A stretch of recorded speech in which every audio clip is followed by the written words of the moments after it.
শাসকের দ্বন্দ্বে ফের কাড়লো প্রাণ। এবার মন্ত্রী সিদ্দিকুল্লাহর গড়ে খুনো করে মেমারিতে প্রাণহানি। যদিও আবার গোষ্ঠীদ্বন্দ্বের অভিযোগ মানতে নারাজ তৃণমূল। মন্ত্রী সরাসরি বলছেন যে গ্রামের দ্বন্দ্ব, এর সঙ্গে তৃণমূলের নাকি কোনো সম্পর্ক নেই। দেখো, আমি চাই ওর শাস্তি। ও কেন আমার স্বামীকে মারলো? কি দিয়ে মারধর করেছে? আমার ছানা বাচ্চার বাবা, আমার বাড়ির গার্জেন। আমি কার কাছে থাকবো, কি খাবো? 26-এর ভোটের আগে দলীয় কোন্দলের জেরবার তৃণমূল। দলীয় কর্মসূচিতে যোগ দেওয়া নিয়ে কোন্দল। মন্ত্রীর ঘরে প্রাণহানি।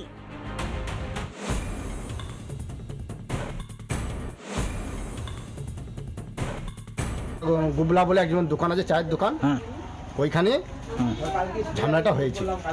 কি নিয়ে ঝামেলা হয়েছে? ওই সব বিতর্ক নিয়ে সব হয়েছে। মেমারি 2 ব্লকের বড় পলাশন এলাকা, এখানে মৃত্যু হলো লালটু শিকদারে। তার পরিবারের দাবি, মঙ্গলবার সাতকেছিয়ায় সিদ্দিকুল্লাহ চৌধুরী বইমেলায় অনুষ্ঠানে গিয়েছিলেন লালটু। ফেরার পর থেকেই তাকে কটূক্তি ও হুমকি দিচ্ছিল তারু শেখ।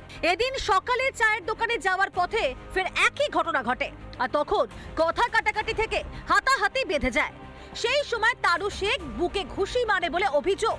ঘটনাস্থলে লুটিয়ে পড়েন লালটু, পরে তার মৃত্যু হয়। পরিবারের অভিযোগ যে এইখানকার যিনি প্রাক্তন ব্লক সভাপতি ছিলেন শেখ ইসমাইল, তার গোষ্ঠীর লোকজনই এই মারধর করেন এই লালটু শিকদারকে। মিটিং ছিল সিদ্দিকুল্লাহ সাহেবের, কি বইমেলার কি মিটিং ছিল, আমার বাবা ওখানে, আমাদের এখানে সব দাদারা গিয়েছিল, ওদের সঙ্গে আমার বাবা গিয়েছিল বলে কালকে বাবাকে প্রায় উনি টন কাটাকাটি করে।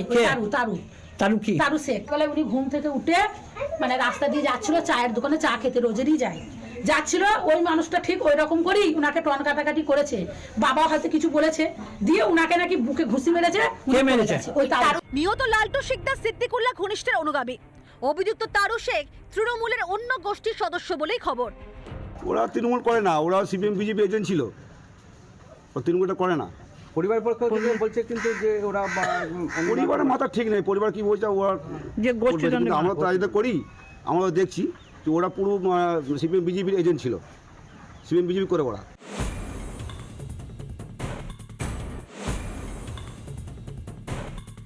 উনি অসুস্থ ছিলেন, পেসমেকার বসানো ছিল, সেই জন্যে কীভাবে মারা গেছেন সেটা তো ডাক্তার বলবে, পুলিশ আছে, পুলিশ দেখছে বিষয়টা, গোষ্ঠীদ্বন্দ্বের কোনো বিষয় নয়।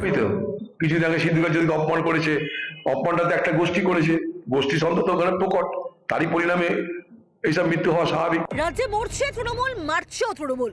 সম্প্রতি শাসক কোন্দলে বারবার প্রাণহানি, এবার মন্ত্রীর ঘরে, জানিয়ে মেমারিতে জোর শোরগোল। রিপাবলিক বাংলা। নানা ধরনের কন্টেন্ট দেখার জন্য লাইক করুন, শেয়ার করুন আমাদের ফেসবুক পেজ, সাবস্ক্রাইব করুন আমাদের ইউটিউব চ্যানেল। পাশাপাশি অন্যান্য ব্রেকিং নিউজের জন্য অবশ্যই চোখ রাখুন রিপাবলিক বাংলায়।